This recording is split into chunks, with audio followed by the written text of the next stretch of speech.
나는 크고 흰 보좌와 거기에 앉으신 분을 보았습니다. 땅과 하늘이 그 앞에서 사라지고 그 자리마저 찾아볼 수 없었습니다. 나는 또 죽은 사람들이 큰 자나 작은 자나 할 것 없이 다 그 보좌 앞에 서 있는 것을 보았습니다.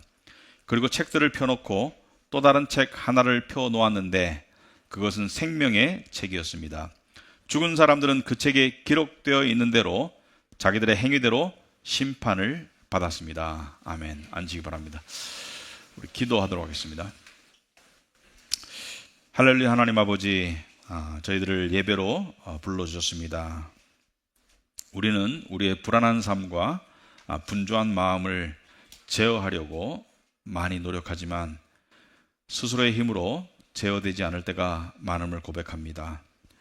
하지만 예배 자리에 왔을 때 어딘가 알게 모르게 신비로운 힘이 우리의 마음을 제어하고 심지어 고쳐주고 또 소생케 하는 그런 은혜를 체험할 때가 많습니다. 오늘도 하나님의 동일한 은혜가 우리 모든 성도님들에게 임하기를 원합니다. 예수님 이름으로 기도합나이다. 아멘. 네, 우리가 우리의 이 삶을 바라보면 인류의 역사가 이렇게 발전을 눈부시게 하루가 다르게 변화가 무쌍한 그런 시절이 없었던 것 같아요. 요즘 시대를 뭐라고 부르죠? 4차 산업혁명 시대라고 부르죠. 그죠? 4차 산업혁명 시대. 1차와 2차, 3차가 있었겠죠. 왜 4차 산업혁명이라고 부르냐? 여러분, 이 인류 역사를 보면은 이 인류의 문명이 갑자기 급속도로 발전하던 새로운 차원으로 들어가던 그런 어떤 그 특별한 시절들이 있었습니다.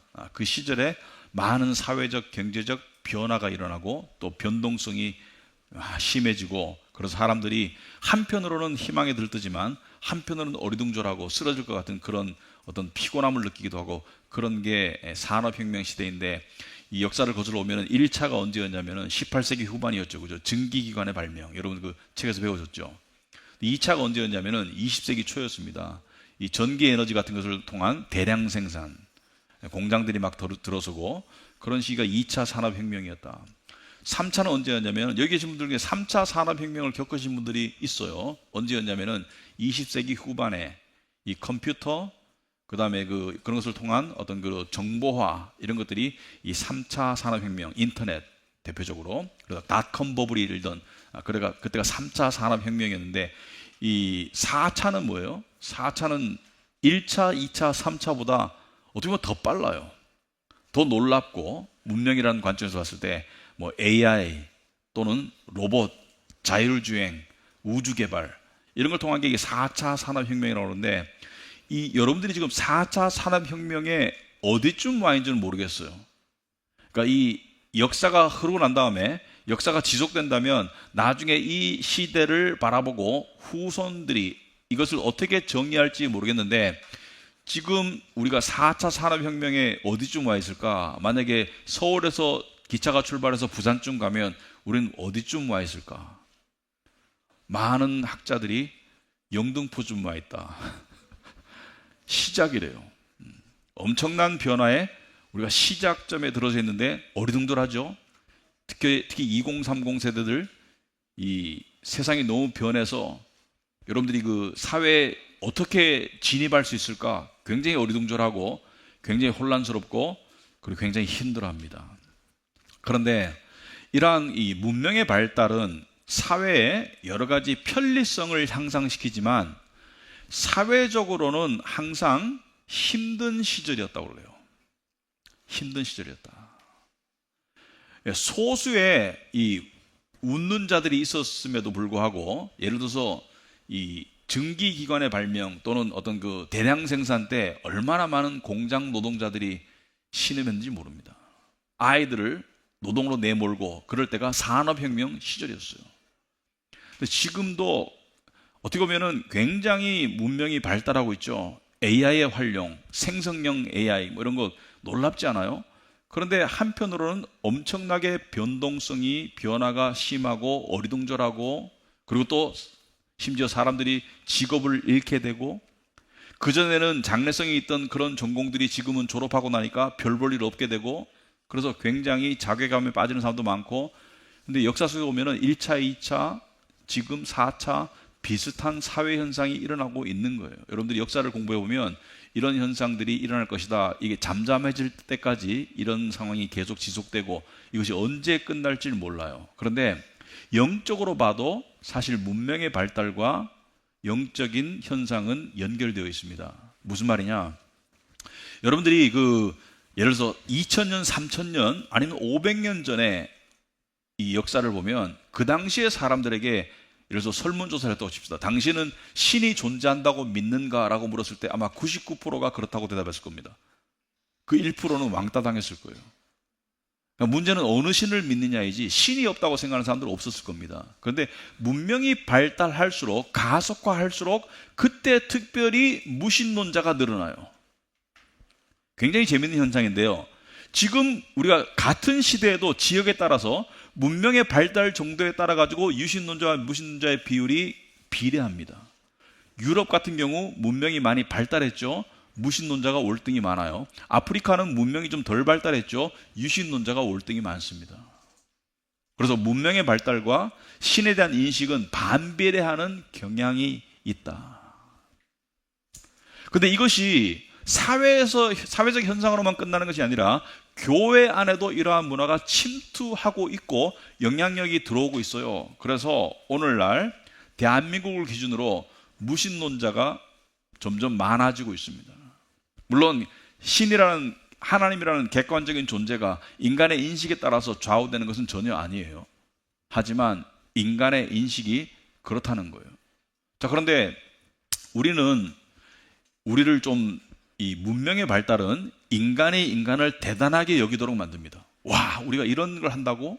바벨탑 쌓듯이. 그러니까 하나님에 대한 의존도, 인식이 낮아질 수밖에 없어요. 여러분, 요즘에 인공지능을 만드니까 거의 창조의 수준에 도달한 것 같은 착각을 느끼도록 만들죠. 그죠? 인공지능. 로봇은 사람처럼 생겼잖아요. 특히 휴머노이드. 사람처럼 생긴 로봇이 사람보다 어떤 면에서는 이 퍼포먼스가 훨씬 더 월등하죠. 휴식을 안 줘도 24시간 일할 수 있고요. 속도도 빠르고. 그러니까 인간이 창조의 영역까지 오른 것처럼 이번 주에 스페이스X라는 회사가 상장했는데 우주를 탐사하던 시절을 넘어서가지고 개발 시대로 들어가는 획기적인 그런 사건으로 기록될 수 있습니다. 근데 여러분이 하나님의 관점에서 볼 필요가 있어요. 인공지능이나 로봇은 그냥 영혼 없는 기계일 뿐입니다. 창조하는 거리가 멀어요. 영혼 없는 기계 덩어리가 인공지능과 로봇이고 우주 탐사. 여러분, 우리가 우주를 개발해요? 우주가 얼마나 큰지 아세요? 우주가 얼마나 큰지 아는 사람 여기 없습니다. 왜냐하면 우주의 끝을 모르니까. 몇억 광년. 여러분, 우주가 예를 들어서 우주의 크기가 있다고 칩시다. 우주가 이 예배당 정도의 크기라면 지구는 이 안에 떠다니는 수많은 점 알갱이 하나도 안 돼요, 크기가. 근데 거기서 그 점도 안 되는 그 속에서 깔짝깔짝거린다고 우리가 우주를 정복해요? 말도 안 되는 얘기를 하고 있는 거죠. 사실은 하나님의 관점에 보면은 말도 안 되는 얘기다. 근데 문명의 발달은 사실이다. 그런데 우리가 이것을, 역사가 시작이 있고 끝이 있어요. 문명이 계속 무한정 발달할 수는 없습니다.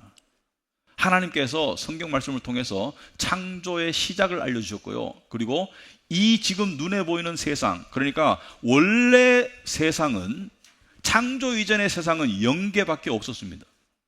근데 아담과 하와를 비롯한 창조를 통해서 영계와 육계가 생겨났죠. 근데 육계는 한정이 있어요. 육계는 끝이 있어요. 연대의 다함이 있습니다. 그러면은 언젠가는 이 눈에 보이는 세상이 끝나고 영계만 존재할 거예요. 천국과 지옥만 존재합니다. 근데 성경은 거기에 관한 많은 예언들을 하고 있어요. 여러분이 성경에 보시면은 하나님께서는 예언 없이 일을 성취하지 않으시는 분인데, 세상 마지막, 그러니까 예수님의 초림과 재림 사이를 말세라고 그런다면은 이 말세가 끝을 향해 갈 때를 종말이라고 합니다. 종말, 마지막 때, 종말. 종말이 다가올 때 어떤 현상들이 나타날 것인가를 성경에 많이 예언하고 있는데, 예를 들어서 흥미롭게 요한계시록 같은 데는 물가가 폭등할 것이다. 전쟁이 일어나서 많은 사람들이 죽을 것이다. 지구 환경이 파괴되어서 지구가 낡아질 것이다. 뭐 이런 여러 가지 예언들이 있고요. 그리고 심지어 구약에도 예언이 나와요. 예를 들어서 다니엘서는 구약의 계시록이라고 부르죠. 에스겔서와 더불어. 근데 구약의 다니엘서의 마지막에 보면, 여러분 그 주보에 말씀이 나와 있겠지만, 다니엘서 마지막 12장에 보시면은 이런 말씀이 있죠. 1절에 보시면은 2절에 보시면 땅의 티끌 가운데에서 자는 자 중에서 많은 사람이 깨어나, 자는 자라는 것은 죽은 자예요. 마지막에 깨어난다는 것은 부활을 말합니다. 영생을 받는 자도 있겠고 수치를 당해서 영원히 부끄러움을 당할 자도 있을 것이다. 천국과 지옥으로 나뉠 것을 이야기하고 있고요. 4절로 넘어가면은 다니엘아 마지막 때까지, 여기서 말하는 마지막 때는 세상 마지막 때를 말합니다. 세상 마지막 예수님의 재림과 심판 때까지 이 말을 간수하고 이 글을 봉함하라.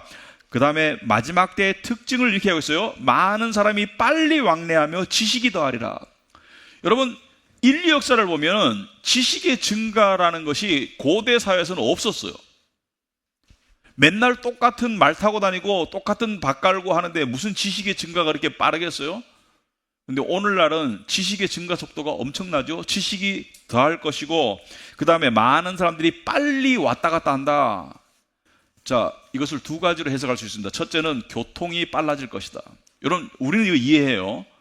옛날에 말 타고 다니다가 기차, 자동차 빨라졌죠. KTX, 그 다음에 비행기, 우주선, 마하, 속도가 많이 빨라졌죠. 그러나 고대 사회에서는 빨리 간다는 개념이 없었습니다. 중세까지만 하더라도 제일 빠른 교통수단이 말이었어요. 마차. 그럼 그 이상 빠르게 움직인다는 개념이 없을 때 하나님께서는 예언으로 말세가 되면은 빨리 움직일 것이라고 얘기했고요. 이것은 두 번째 해석은 이것입니다. 사람들이 분주하게 살 것이다. 바삐 왔다 갔다 할 것이다. 분주하게 살 것이다. 그러니까 마음도 몸도 분주할 것이다라는 것을 예언적으로 이야기하고 있어요. 그런데 이것을 다 설명하려면 3박 4일이 걸려도 모자라요. 그러나 축소해서 교회 내적으로 우리가 한번 살펴보자. 예수께서 어떤 예언을 하셨나? 첫째는 이렇게 말씀하셨어요. 이 누가복음 18장 8절에 인자가 올 때 세상에서 믿음을 찾아볼 수 있겠느냐? 자, 이 말은 무슨 말이냐면은 교회 다니는 사람도 현저히 적을 뿐만 아니라 교회 안에서도 참 믿음을 찾아볼 수 있겠느냐, 이런 뜻입니다. 그러니까 참 진리를 전하는 교회도 적어질 것이고, 그리고 참 진리를 정말로 믿는 사람들도 현저히 적어질 것이다. 그래서 남은 자가 매우 적을 것을 예수님께서 말씀하셨어요. 그러면서 예수님께서 동시에 마태복음 24장 이런 말씀도 하셨습니다. 32절에 무화과 나무의 교훈을 배워라. 가지가 연하여지고 잎이 돋으면 너희는 여름이 가까이 온 줄을 안다. 이와 같이 너희들 이 모든 일을 보거든 인자가 문 앞에 가까이 온 줄을 알아라. 여기서 가까이 오심은 마태복음 24장 보시면은 AD 70년과 종말을 이야기합니다. 재림 때. 그런데 예수께서 그 시간은 모른다고 그랬어요. 그 시간은 아버지만 아시지만 그 시기는 알 수 있다라고 예언해 주셨어요. 그러면 이 시기를 알 수 있는 많은 징조들이 성경에 예언되어 있겠죠, 그죠? 그것을 통해서 우리는 지금 역사 속에서 우리가 어디쯤 왔을까를 가늠해 볼 수 있다. 그리고 또 교회 안에서 세상 속에서 어떤 일이 있을 것을 예언하셨냐면 어떤 지구과학적 또는 뭐 더 사회적 여러 가지 종교적 그런 현상들도 예언하셨지만 마태복음 24장 11절 보시면 이런 말씀이 있습니다. 거짓 예언자들이 많이 일어나서 많은 사람을 홀릴 것이다. 그래서 자칭 예수 거짓 예언자들이 많이 일어날 것인데 오늘날 우리나라에도 이단들이 많죠. 많은 사람들을 홀리고 있죠. 그런 일들이 많이 일어날 것이고, 그리고 불법이 성하여 12절에 많은 사람의 사랑이 식을 것이다. 많은 사람의 사랑이 식을 것이다. 사람 간의 사랑도 식을 것이고 하나님을 향한 사랑도 식을 것이다. 그래서 여러분, 요즘에 사랑이 식은 정도가 아니라 싸늘합니다. 왜냐하면 사랑이라는 것은 관계 속에서 이루어지는 거예요. 사람과 사람 사이의 관계 속에서. 근데 지금 관계를 안 맺고 사는 사람들이 많아요. 난 관계를 맺고 사는데 나 소비자, 나는 뭐 종업원, 나는 식당 주인, 그런 관계 말고 의미 있는 관계, 서로가 서로를 알고 의지하고 사랑하는 그런 관계를 맺지 않는 사람들이 너무너무 많기 때문에, 그래서 고독사가 많죠. 혼자 사시는 분들. 우리나라에 지금 이 독거 노인이 130만 명이에요. 120만 명, 130만 명. 그래서 관계를 맺지 않는 사람들이 점점 늘어나고 있는데 어떻게 사랑이 돼요? 사랑이 식었고요. 교회 안에도 뭐예요? 주님을 향한 사랑이 차갑습니다. 주님을 사랑하지 않아요. 뭐냐면 세상을 사랑하기 때문에. 그런 현상이 나타날 것을 예수께서 예언하고 있다. 그런데 종말이 오건, 예를 들어서 종말이 3일 뒤에 오건 3년 뒤에 오건 300년 뒤에 오건 사실은 별 상관이 없습니다. 개인적으로는 종말이 다가오고 있어요. 종말을 이 세상과의 결별로 이야기한다면, 그런 관점에서 본다면은 예수께서 재림에 서서 이 세상의 끝이 되어서 이 세상과 결별하든지, 아니면 내가 죽어서 영계로 들어가서 이 세상과 결별하든지 종말은 다가오고 있습니다. 여러분. 개인적으로는 종말이 다가오고 있어요. 우린 지금 종말을 향해 나아가고 있고요. 여러분과 저는 지난 시간도 말씀드렸지만 21세기의 종말을 맞이하도록 예정되어 있습니다. 왜냐하면 그 이상 넘어서 살 사람은, 우리 예단부 학생 중에는 혹시 장수하면 거기까지 갈 사람이 있겠죠. 그러나 우리 작년 이상은 없어요. 없습니다. 그래서 지금 우리는 종말을 향해 나아가고 있다. 그런데 우리의 삶을 한번 돌아봐야 되겠다. 뭐냐면은 기독교 신앙의 핵심이 뭐예요? 기독교 신앙의 핵심은 두 가지입니다. 첫째는 오셔서 십자가에 죽으신 그 예수님을 믿는 것이고, 그분의 부활과 죽으심을 믿는 것이고, 나를 위해 죽으신 것을 믿는 것이고, 그리고 또 다시 오실 예수님을 소망하는 게 기독교 신앙의 두 양대 축입니다. 그러니까 기독교 신앙의 양대 축은 예수님의 십자가를 믿는 것이고, 그리고 재림하실 심판주를 믿는 것인데, 많은 그리스도인들이 교회를 다니지만 재림에 대한 관심이 현저히 떨어져 있습니다. 왜냐하면 너무나 현세적이기 때문입니다. 제가 한 10년 전부터 로망이 있다고 아는 분들은 아실 거예요. 어디 바다에 가가지고 배 사가지고 무슨 회 떠먹으려고 그러느냐, 그게 아니고요. 회도 떠먹겠죠. 문어라면도 끓여 먹고. 근데 그게 아니고 저는 인생을 좀 정리하고 싶다. 뭐냐면은 망망대해에서 정말 초라한 그런 나의 나약한 모습 가운데 하나님 앞에서 내 인생을 정리하고 싶다. 근데 저는 그런 생각을 품었는데 아직 바다에 안 갔어요. 배도 안 샀어요. 배 면허는 땄어요. 근데 하나님께서 정리를 시작하셔요. 지금 제 마음속에서. 뭐냐면 너 지금 나이가 몇인데 아직까지도 마음에 상당 부분이 세상에 가 있어. 응? 너 지금도 네가 앞으로 50년, 100년 살 것처럼 그런 마음으로 살고 있어. 너 하나님 앞에 나타나야 될 시간이 다가오고 있는데 거기에 대한 마음의 준비가 정말 너무 부족해. 이런 하나님의 음성이 거의 매일 들려요. 제가 지금 가장 두려운 시나리오는 이대로 죽는 겁니다. 준비가 안 됐어요. 천국은 가요. 예수님의 공로로. 그러나 하나님 앞에 설 마음의 준비가 거의 안 됐어요. 그런데 이거를 하루 이틀 미루다가 지금 60이 넘어버렸어요. 근데 머릿속으로는 건강하니까 한 몇십 년 남았겠지? 그런데 인생은 모르는 거예요. 참 이런 거 생각하면은 참 한심한데, 그런데 이게 하루 이틀의 생각으로 나아질 수 있는 부분이 아니더라고요. 정말 매일매일의 영적인 기도와 씨름을 통해서 우리가 재림의 주를 소망하는 믿음으로 조금씩 다가가야 한다.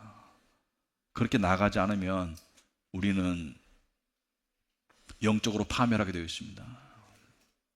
어쨌든 간에 이 예수님의 재림은 세상의 끝을 의미한다. 세상의 종말을 의미한다. 그래서 그런 면에서 누군가에게는 매우 무서운 날입니다. 왜냐하면 지옥에 가야 되니까. 그러나 누군가에게는 매우 복된 날입니다. 왜?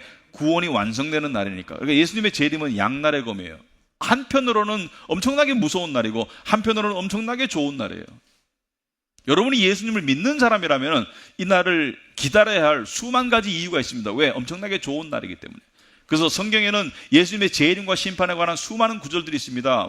양은 오른쪽에 염소는 왼쪽에 여러 가지 구절들이 있는데, 오늘은 요한계시록 20장 2절을 통해서 우리가 살펴보자. 11절을 보시면 이렇게 시작하고 있죠. 나는 크고 흰 보좌와 거기에 앉으신 분을 보았습니다. 자, 사도 요한이 밤모섬에서 환상을 통해서 크고 흰 보좌, 다른 말로 백보좌로 그러죠. 흰 백자를 써서 거기에 앉으신 주님을 환상 가운데 보았습니다. 자, 이 흰 보좌, 백보좌는 심판을 상징한다. 그래서 옛날 분들은 백보좌 심판이라고 불렀어요. 그죠? 흰 보좌 심판, 흰 보좌에 앉으셔서 심판하신다. 그런데 희다는 것은 무엇을 상징하냐면은 주님의 순결하심, 주님의 의로우심을 상징하는 동시에 심판받는 자들을 향해서 뭘 상징해요?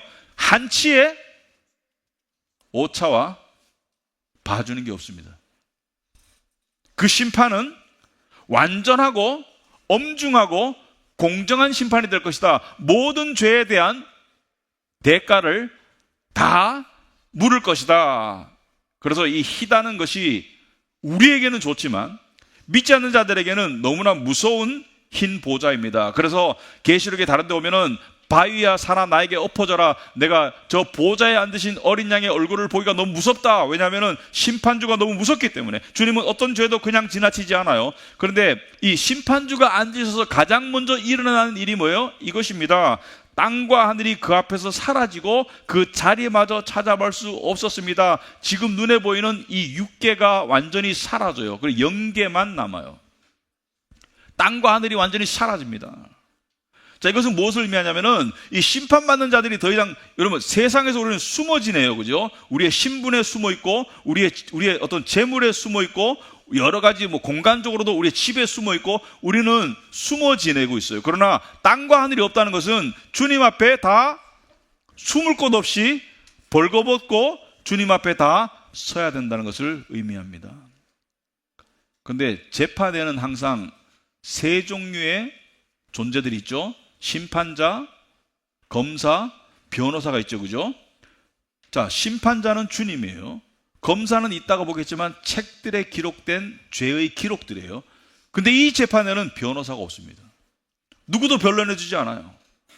연줄 아무것도 없어요. 그냥 혼자 벌거벗고 서야 되는 것이 이 심판이다. 굉장히 무서운 심판이죠.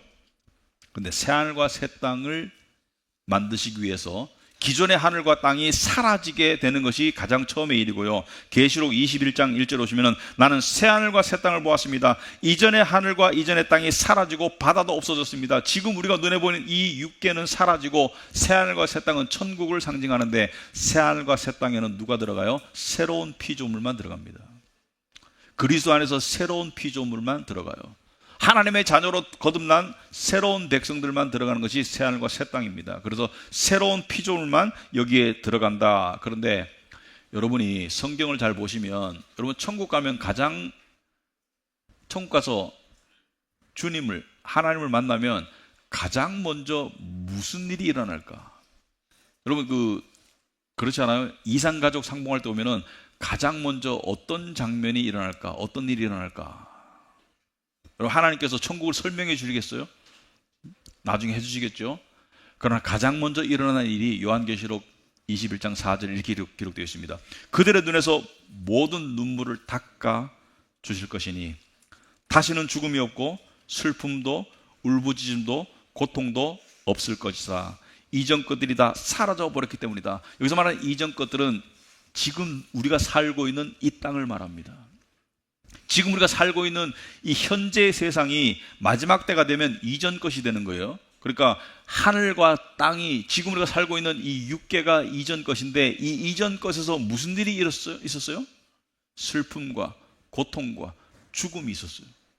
그래서 눈물을 닦아준다는 것은, 이것은 무엇을 말하냐면 이 세상은 고통의 땅이에요. 이 세상은 슬픔의 땅이에요. 이 세상은 죽음의 땅이에요. 우리는 이 세상을 기쁨의 땅, 행복의 땅, 우리의 안전한 땅으로 만들려고 발버둥 치고 있는데, 어떤 사람은 성공하는 듯이 보여요. 어떤 사람은 이 세상이 행복의 땅 또는 기쁨의 땅이 되는 것처럼 보여요. 그러나 일시적입니다. 자기 착각적이고요. 결국에는 고통의 땅, 슬픔의 땅, 죽음의 땅으로 다 수렴하게 되어 있습니다. 아무리 이 세상에서 잘 나가도 성공해도 노화 피할 수 없습니다. 질병 피할 수 없어요. 고통 피할 수 없습니다. 그리고 죽음, 세상 모든 사람들이 가는 길이 죽음의 길입니다. 여러분 장수하고 싶죠? 장수한 사람들을 만나서 복 받으셨네요 라고 한번 말씀해 보세요. 제가 최근에 우리 동네 어떤 친구분 아버님이 결국 이제 93세인데 요양원에 가도록 되었습니다. 요양원에. 그리고 요양원 다음이 뭔지 아세요? 요양병원입니다. 저도 배우고 있어요. 왜냐하면은 저도 가망성이 있으니까. 요양병원과 요양원은 완전히 달라요, 여러분. 비슷하게 들리지만 요양원은 그래도 살만해요.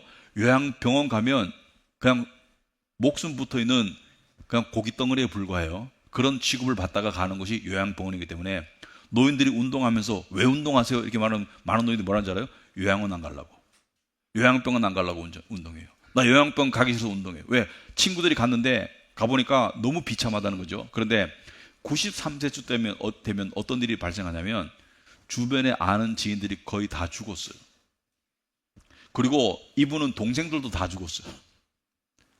왜냐하면 자기가 93세까지 살고 보니까 90세, 80대 후반에 동생들 다 죽었어요. 너무 외로운 거예요. 말할 상대가 없어, 의미 있게. 그리고 길을 가잖아요. 여러분 93세 노인이 길 가면 여러분 가서 다정하게 말 붙여요? 아니면 거리둬요? 관심 없습니다, 세상은. 왜냐하면 생산성이 없잖아요. 아름답지도 않잖아요. 가까이 가면 냄새 날걸요. 노인 냄새라는 게 있더라고요. 그죠? 노인 냄새. 그러니까 심지어 가족들도 이제 부담스러운 거예요. 그게 인생의 말년입니다. 여러분 돈이 많으면 돈 때문에 누군가 여러분을 보살펴 주겠죠. 그러니까 돈이 고통을 없앨 수 없고요. 돈이 죽음을 없앨 수 없어요. 그래서 이 땅은 뭐예요? 고통의 땅이 맞아요. 겉으로 아름답게 만들 수는 있겠지만 내면의 고통을, 슬픔을, 아픔을, 괴로움을 없앨 수 없는 것이 이 땅이다. 그래서 이 땅은 끝나는 게 맞습니다. 끝나는 게 좋은 거예요. 이 땅에 끝이 있다는 게 믿는 자들에게는 좋은 거예요. 왜냐하면 우리는 인정 안 하려고 하는 경향이 있지만 이 땅은 괴로운 곳이 맞아요. 힘든 곳이 맞습니다.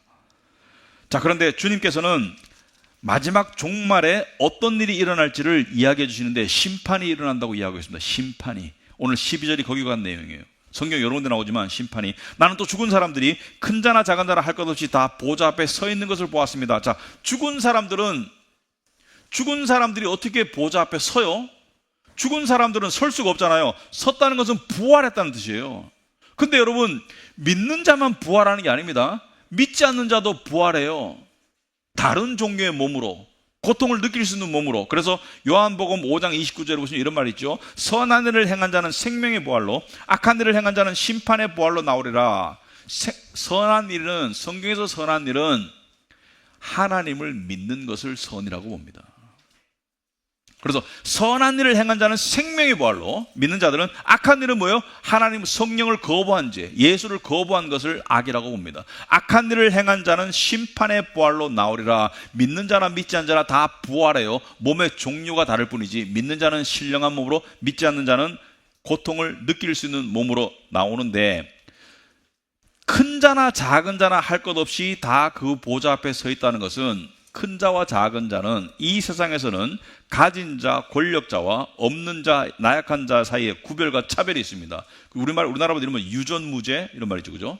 무전유죄. 돈이 있으면은 죄를 적게 받고 돈이 없으면은 죄값을 많이 치른다 이런 말이 있죠, 그죠? 그런데 심판대 앞에서는 아무런 차별과 구별이 없이 그냥 하나의 인간으로 서게 된다. 그것을 말하는 거예요. 이 세상에서 우리가 느끼는 많은 차이가 있습니다. 사회 경제적 차이를 우리는 느껴요. 그리고 사회 경제적 어떤 정도에 따라서 우리는 은연중에 사람을 대하고 있어요. 여러분들이 어떤 사회 속에서 누군가를 만났을 때 재력과 권력가를 대하는 태도와 그저 별 볼 일 없는 사람을 대하는 태도가 인격적인 수양이 어느 정도 안 돼 있으면은 분명히 차이가 납니다. 분명히 차이가 나요. 말투나 행동에서. 그러나 주님 앞에서는 그 모든 차별과 구별이 아무런 의미가 없는 그냥 하나의 영혼으로, 하나의 객체로 서야 된다는 것을 이야기하고 있고, 그리고 책들을 펴놓고 또 다른 책 하나를 펴놓았는데, 자, 이쪽에 책들이 있어요. 그리고 또 다른 책, 구별된 책 하나가 있어요. 앞에 책들은 뭐냐면은 모든 사람의 행동과 말과 생각을 기록한 파일이라고 보시면 돼요. X파일 같은 거예요. 그러니까 주변 사람들이 아는 것은 물론이고 나만 알고 있는 숨은 모든 행동과 말과 생각의 죄들이 다 기록되어 있다. 파일이다. 몇 년 전인가요? 이 세종시인가 어디에서 어떤 사람이 고위 공직자들에게 이메일을 보냈다고 그래요. 당신이 한 짓을 알고 있으니까 빨리 여기다 입금해라. 그러면 내가 입담 물어줄게. 근데 무슨 일인지 밝히지 않았는데도 여러 사람이 입금을 했대요. 왜냐하면 들었을 때 뜨끔한 거지. 누군가 알 수도 있겠지. 그래서 입금을 많이 했대요. 우리는 우리만이 알고 있는 비밀 있죠. 그것이 폭로되면 남 앞에 설 수 없습니다. 그런데 하나님 앞에서는 감추인 것이 하나도 없어요. 그 모든 것을 기록한 책들이 있다는 거예요. 그 책들에 따라서 심판을 받는다는 거예요. 자, 그런데 이런 질문이 있습니다. 많은 사람들이 궁금해하는 거예요. 안 믿었어요. 근데 착하게 살았어, 비교적. 그냥 사람들에게 악을 저지르지 않고 해코지 안 하고 착하게 살았어요. 또 히틀러처럼 너무 악하게 살았어요. 둘 다 같은 지옥에 가는가? 여러분, 지옥도 정도가 있습니다. 공평하신 하나님께서 지옥도, 그래서 지옥이 뭐 뜨거운 불의 심판을 하면은 엄청나게 뜨거운 공간이 있고 좀 덜 뜨거운 곳이 있다고 저는 봅니다. 이것을 암시하는 게 뭐냐면은 마태복음 11장에 그런 내용이 나와 있어요. 마태복음 11장에 예수께서 보면 이런 말씀하셨습니다. 예수님이 기적과 이적을 갈릴리 주변 도시에서 행했어요. 뭐 가버나움을 비롯한 여러 도시에서 행했는데 먹히질 않는 거예요. 예수께서 하신 말씀이 소돔과 고모라가 심판 날에 너희보다 더 견디기 쉬울 거야. 견디기 더 쉽다는 것은 심판에 더 힘든 심판이 있고 덜 힘든 심판이 있음을 암시하는 것이죠. 그죠? 그래서 이 마태복음 11장 20절 오시면은 나는 너에게 말한다. 심판날에 두로와 시돈이 너희보다 견디기 쉬울 것이다. 24절에 난 너에게 말한다. 심판날에 소돔 땅이 너보다 견디기 쉬울 것이다. 견디기 쉽다는 것은 같은 지옥이라도 견디기 더 힘든 곳이 있고 더 쉬운 곳이 있다는 것을 이야기하고 있다. 그런데 우리 믿는 자들은 심판을 받지 않아요. 이 지옥의 심판을 받지 않아요. 다 아시다시피 예수께서, 여러분 믿으세요? 여러분을 대신해서 이미 심판을 받으셨어요. 십자가에서.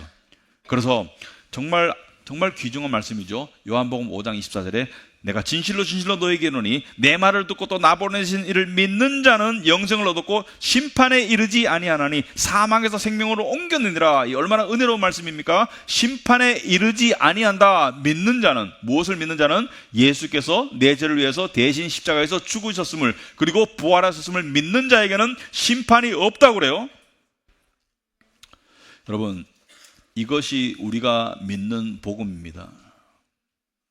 그런데 우리 믿는 성도들에게도 심판이 있어요. 다른 종류의 심판이 있어요.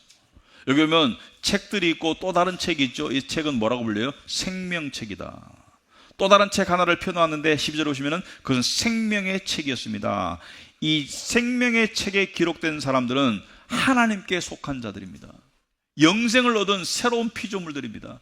그러므로 여러분이 예수를 믿는 그리스도인이라면 여러분의 이름이 여기에 반드시 기록되어 있을 거예요. 누군가 이렇게 말하더라고요. 내 이름이 기록되지 않은 생명책은 가짜다. 왜냐하면 나는 예수님을 확실히 믿기 때문에. 아멘. 여러분, 그런 고백을 스스로에게 하시고, 내 이름이 기록되지 않은 책은 생명책이 아니다. 왜? 나는 예수님을 정말로 믿기 때문에.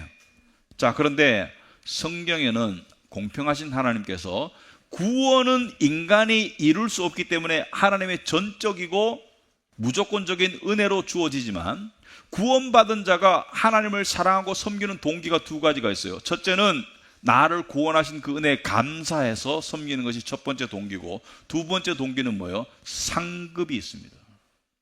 상급이 있어요. 네 보물을 하늘에 쌓아두라, 빈말이 아니에요.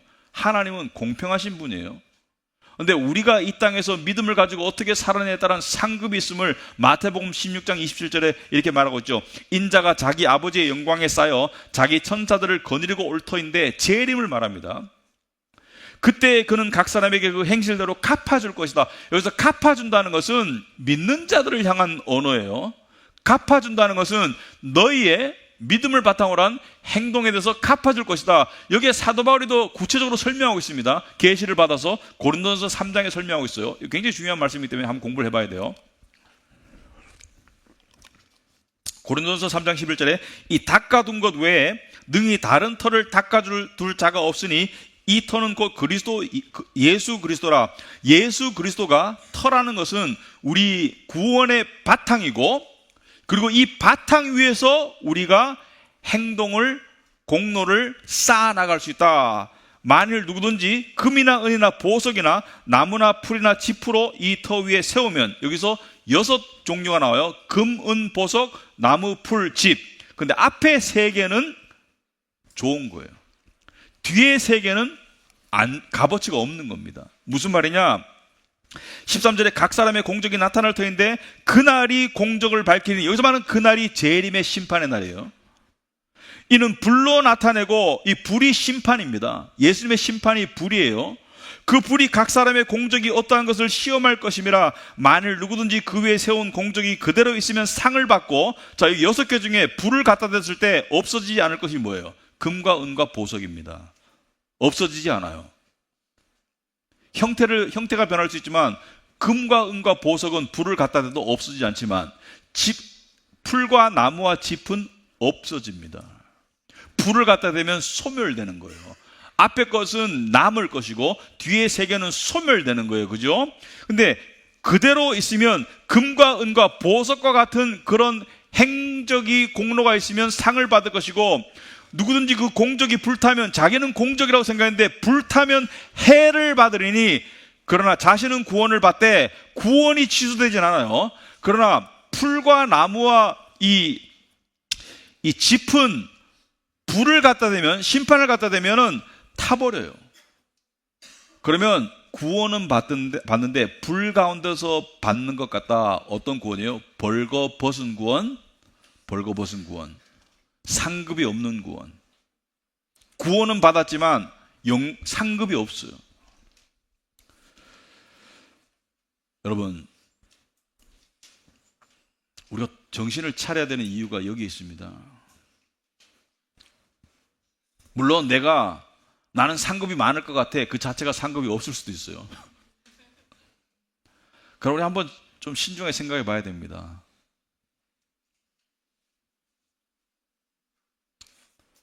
여러분, 성경에도 그런 말이 있죠. 내가 뭔가를 베풀거나 또 뭐 봉사나 돈이나 내었는데 그것이 나를 드러내기 위한 것은 상급이 없다고 그래요. 하나님을 사랑해서, 교회를 사랑해서, 그래서 오른손이 한 일을 왼손이 모르게 한 그런 것들이, 그러니까 나를 드러내지 않고 하는 것들이 상급이 있다고 그래요. 그죠? 하늘에 상급이 있다고 얘기하고 있습니다. 그리고요, 상급은 양에 의해서 주어지지 않습니다. 질에 의해서 주어져요. 그게 말씀의 가르침이에요. 무슨 말이냐? 여러분, 누가복음 21장 예수께서 헌금의 비율을 말씀하실 때 부자가 많이 넣었을 때 칭찬 안 했습니다. 왜냐하면 부자는 많이 넣었는데 가진 것에 비해서는 형편없었어요.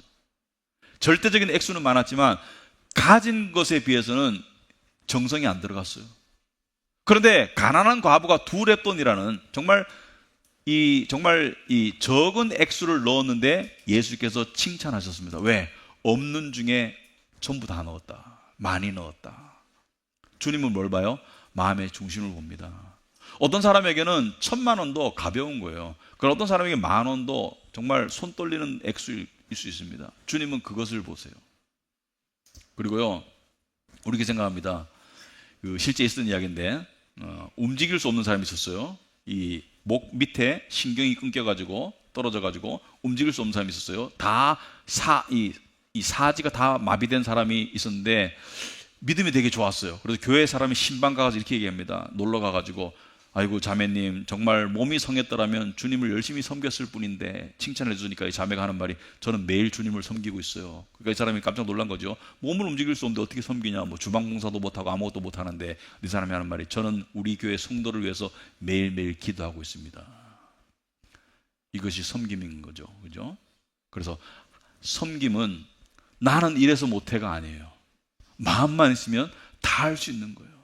근데 상급이 있습니다. 나중에 여러분이 금과 은과 보석의 공로로 상급받는 자들이 되길 바라요. 사실 그걸 생각하면 마음이 무겁죠. 정말 내가 앞으로 남은 세월을 어떻게 살아야 할까, 그런 생각이 들죠. 자, 그래서 이 주님의 재림 때 심판이 일어나고, 재림이 언제 오든지 간에 상관없이 우리는 종말을 맞이하러 지금 가고 있어요. 시간이 흘러가고 있습니다. 근데 오늘날 이 기독교의 가장 커다란 문제 중에 하나가 뭐냐면은, 재림의 주님을 인식하거나 기다리지 않는 기독교인이 많아요.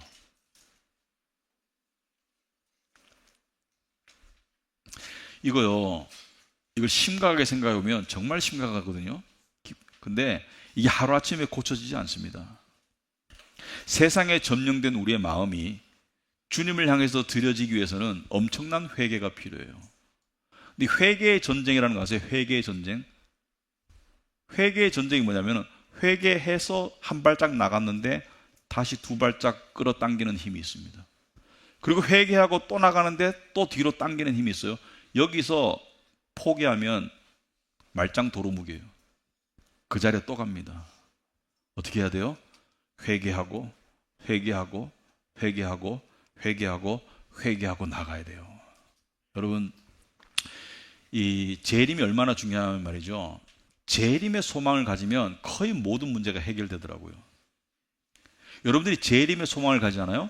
그럼 거의 모든 문제가 해결된다는 것을 한번 경험해 보셨으면 좋겠습니다. 저도 경험해 보고 싶어요. 이상하게도 우리는 세상에 많은 근심의 종류가 있습니다. 예를 들어서 뭐 경제적인 근심, 또 육체적인 질병의 근심, 또는 뭐 미래에 대한 불안에 대한 근심, 관계 속의 어려움에 대한 근심, 뭐 자녀 근심, 부모 근심, 여러 가지 종류의 근심이 있는데, 예수께서 그 근심을 말할 때 너희는 마음에 근심하지 말아라. 예를 들어서 여러분 보고 걱정하지 마세요 이렇게 말하면서 뭔가 도움을 줄 것 같이 말하면은 여러분이 필요한 걸 줄 것 같죠. 근데 주님께서 뭐라 하냐면은, 너희는 마음에 근심하지 말아라. 하나님을 믿으니 또 나를 믿어라. 믿음을 이야기하세요. 그리고 또 뭐라 하시냐면은, 내가 가서 너희를 위해서 거처를 예비할게. 내가 가서 천국에 너희를 위한 살 집을 예비할게. 그리고 다시 올게. 재림을 말씀하세요. 그리고 너희를 데려갈게. 그러니까 재림을 답으로 주셨어요. 근심하지 않을 수 있는 이유로 재림을 주셨어요. 여러분이 집 문제로 근심하잖아요.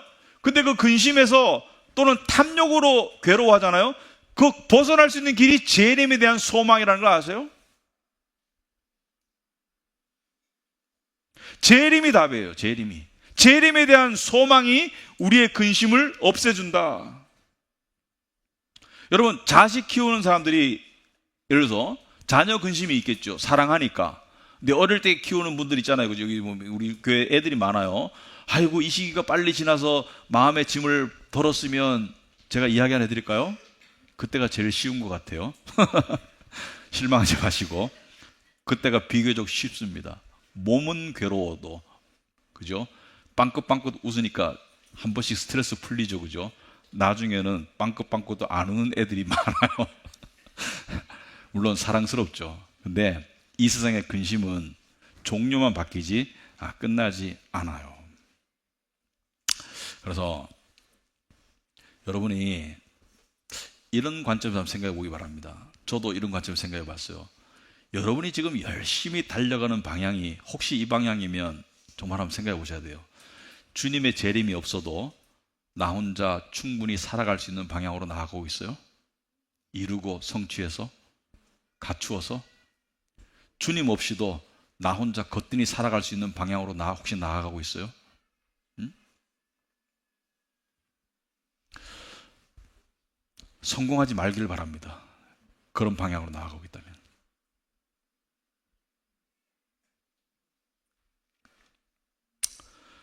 그럼 오늘날 특별한 질병이나 어떤 사고를 제외하고 많은 사람들의 고통과 좌절의 원인이 뭔지 아세요? 여러분과 저는 잘 알아요. 많은 사람의 고통과 원인이 뭐냐면 삶이 내 뜻대로 안 풀려요.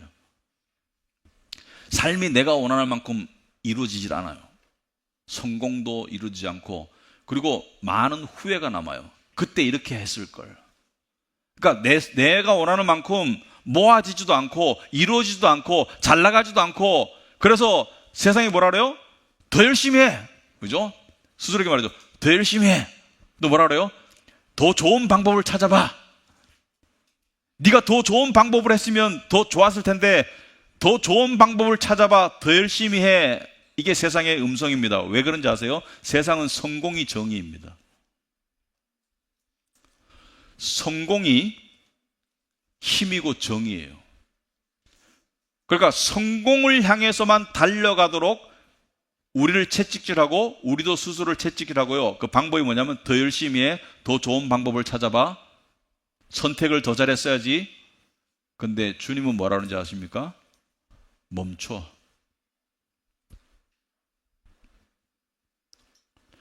더 열심히가 아니라 속도를 줄여. 왜냐하면 너는 지금 잘못된 방향으로 열심히 나아가고 있어. 너는 성공이나 성취에 거기에 뿌리를 받고 네 삶이 풍성해지기를 원하고 있지만, 네가 뿌리를 박아야 될 곳은 참된 포도나무인 주님이야. 여러분 어디다 갖다가 들이대고 뿌리를 내리려고 그렇게 열심히 노력하고 계신가요? 우리가 돈이나 성공이나 성취에 그렇게 뿌리를 내리려고 하기 때문에 평강 대신에 분노가, 만족 대신에 좌절이, 겸손 대신에 교만이 우리의 마음을 점령하고 있지 않나요? 주님께서는 말씀하십니다. 너 정말 평강의 열매를 원해? 정말 감사와 만족을 원해? 그러면 성공과 성취가 아니야. 내 안에 거하라. 내 안에 거하라. 멈추어라. 그런 맥락에서 볼 때요, 최근에 제가 제 삶을 한번 말씀 앞에서 점검해 봤을 때 제 삶에서 후회스러운 부분이 있습니다. 저도 인간인지라 실패한 부분이 있어요. 잘못된 부분들이 있어요. 근데 아마도 이게 하나님이 저를 사랑해서 그러셨지 않으실까 생각합니다. 왜냐하면 성취보다는 실패가, 손실이 저의 마음이 멈출 수 있도록 도와주는 것 같아요. 아마도 주님을 만났을 때 많은 부분이 감사하겠죠. 그런데 아마 이런 고백을 할 수 있지 않을까 싶어요. 그때 저에게 실패를 주셔서 감사해요. 그때 저를 잘 나가지 못하고 못 나가도록 해주셔서 감사해요. 그래서 제가 주님을 더 찾을 수 있었어요. 힘들어서 주님을 찾았어요.